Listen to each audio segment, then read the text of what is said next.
Réélection jeudi du président de l'État semi-autonome du Jubaland dans le sud de la Somalie.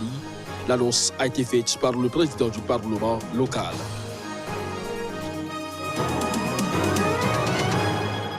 Gratuité de l'enseignement primaire dans les écoles publiques dès la rentrée prochaine des classes le 2 septembre. Cette promesse réveille un immense espoir en République démocratique du Congo.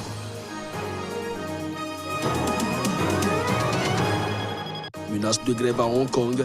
Des leaders étudiants ont appelé jeudi à une grève de cours de près de 2 semaines. Ce débrayage est prévu dès la rentrée universitaire début septembre.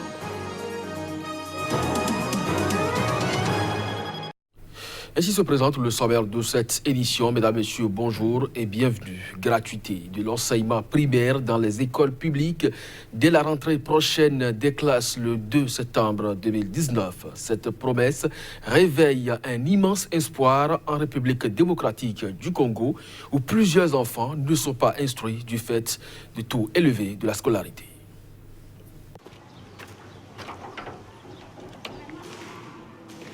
En République démocratique du Congo, des millions d'enfants pauvres sont privés d'éducation à cause d'une certaine pauvreté. La gratuité de l'enseignement primaire dans les écoles publiques dès la prochaine rentrée des classes, le 2 septembre, est très attendue de tous. Jeudi, à Kinshasa, s'est ouverte une table ronde pour examiner et définir les modalités pratiques qui permettent l'effectivité de cette promesse phare du chef de l'État, Félix Tshisekedi. La veille, le ministre de l'Enseignement avait annoncé la suppression de tous les frais de scolarité dans tous les établissements publics d'enseignement de l'éducation de base. Le président avait déclaré lors de son discours d'investiture le 24 janvier que conformément à la constitution congolaise, la gratuité de l'enseignement fondamental doit être une réalité. Quant au partenariat mondial de l'éducation, il notait en mai que la RDC reste l'un des pays avec le plus grand nombre d'enfants non scolarisés. On estime que 26,7% des enfants en âge de fréquenter le primaire ne sont pas scolarisés.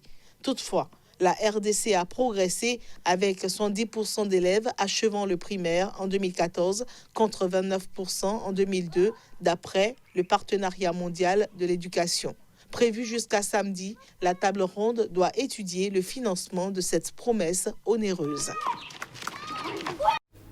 Rendons-nous à présent en Somalie où la réélection du président de l'État semi-autonome de Jubaland dans le sud de la Somalie a été effective ce jeudi. L'annonce a été faite par le président du Parlement local. Reportage. Cette victoire est l'épilogue d'une élection qui a une nouvelle fois mis en évidence les tensions entre les autorités fédérales et régionales en Somalie. Avec 56 voix de parlementaires sur 74, Ahmed Madobe a été réélu président de l'administration du Jubaland dans le sud de la Somalie pour les 4 prochaines années. Mais les autorités fédérales avaient annoncé qu'elles ne reconnaîtraient pas le résultat de ce scrutin. Elle reproche en effet au président d'avoir interféré dans la constitution la semaine dernière du nouveau Parlement, qu'elle juge donc non représentatif. Des rivaux de Madobe soutenus par Mogadiscio et dont la candidature avait été rejetée par la commission électorale ont mené une élection parallèle jeudi après avoir formé leur propre Parlement. Abdirachid Idig, un homme politique de renom, membre du Parlement fédéral, est sorti vainqueur de cette élection.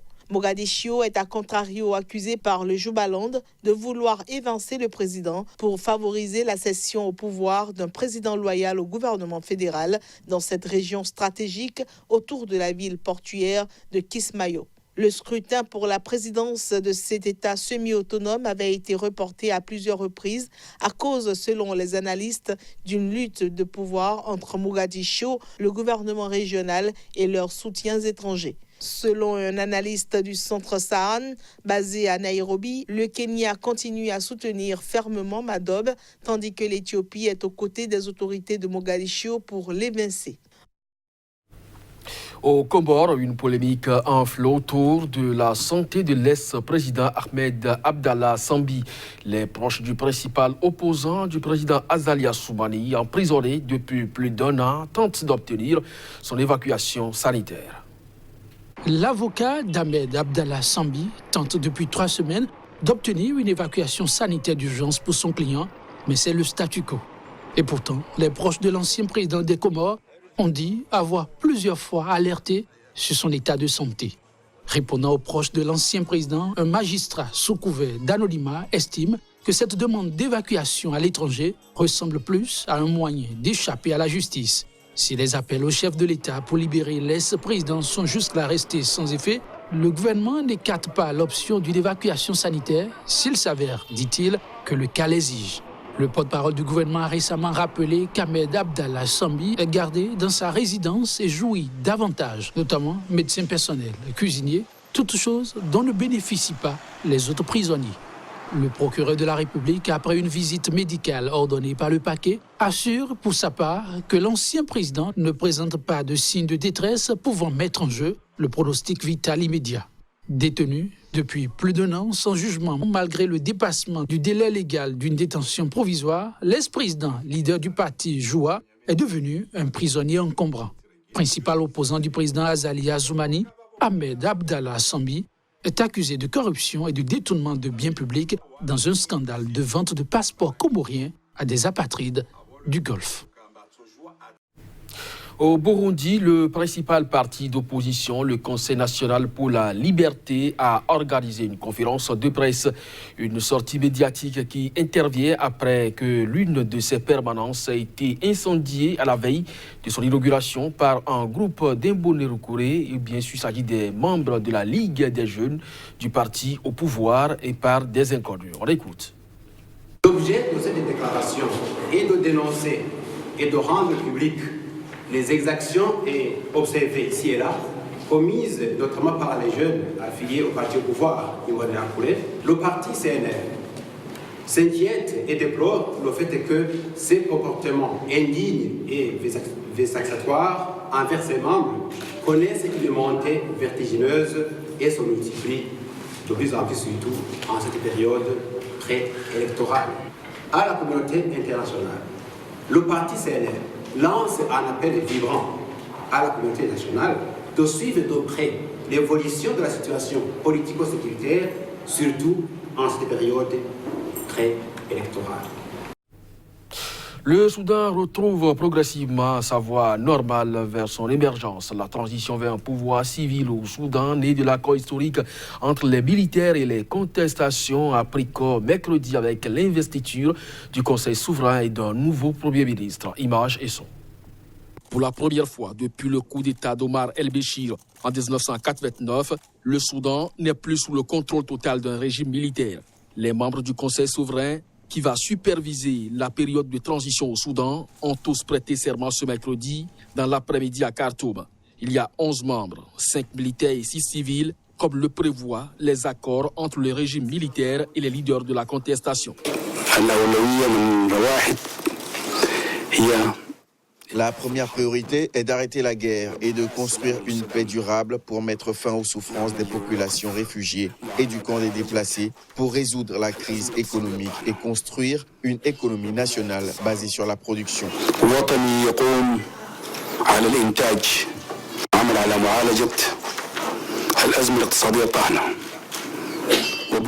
Pour résoudre les crises économiques et construire la base économique nationale sur la production et non sur le don.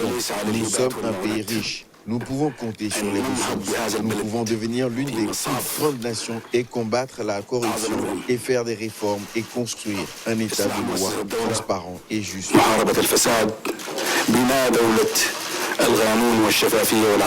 Un gouvernement devrait être formé dans la semaine à venir, puis les nouvelles institutions s'attelleront à tenter de redresser un pays à l'économie exsangue et marqué par des conflits meurtriers dans plusieurs régions. Au Bénin, la conférence épiscopale dit ne pas se reconnaître dans les informations faisant état d'une suspension de la médiation en cours par le clergé catholique en vue d'un dégel de la crise politique qui secoue le pays. C'était au travers d'un communiqué de presse. Le contenu est présenté ici par le père Eric Okpeicha. Il est le directeur de la cellule de communication de la conférence épiscopale du Bénin. On l'écoute. La conférence épiscopale du Bénin a suivi avec surprise sur les antennes de la radio France Internationale un élément faisant état de la suspension de la médiation entreprise par elle dans le cadre de la résolution de la crise politique que traverse notre pays, le Bénin. Elle déclare n'avoir fait ces jours-ci aucune communication au sujet de sa mission de médiation, toujours en cours, selon la disponibilité des uns et des autres. À Dassa, les évêques du Bénin ont invité les pèlerins et le peuple de Dieu à la prière et à l'espérance.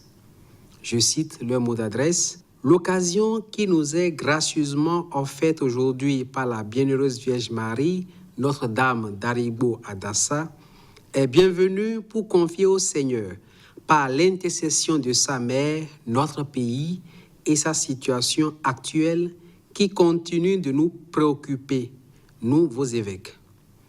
Nous sommes à un moment déterminant pour compter sur la vertu de l'espérance.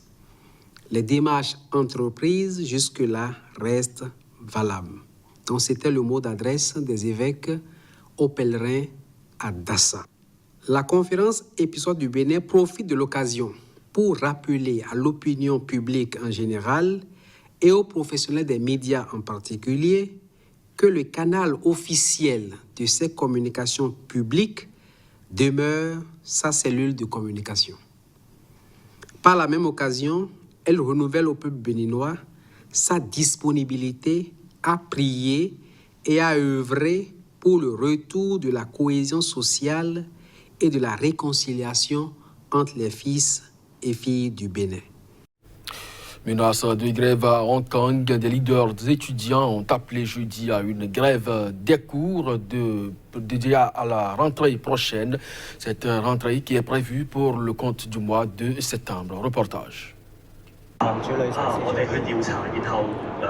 Hong Kong, les vacances tirent à leur fin. Les étudiants tiennent à maintenir la pression sur le gouvernement local.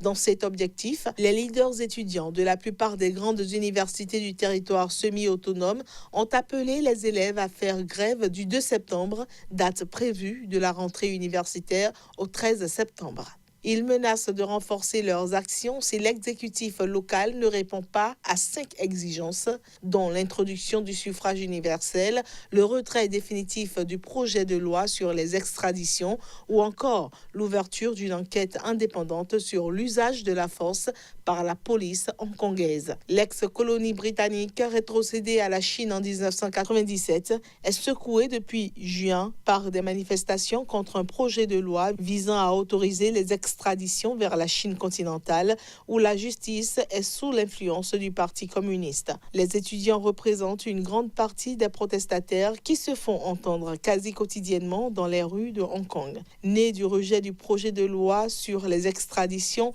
le mouvement de contestation s'est vite étendu à des revendications pour une plus grande démocratie dans une ville où les jeunes font face à l'envolée du coût de la vie et à la détérioration des perspectives d'emploi.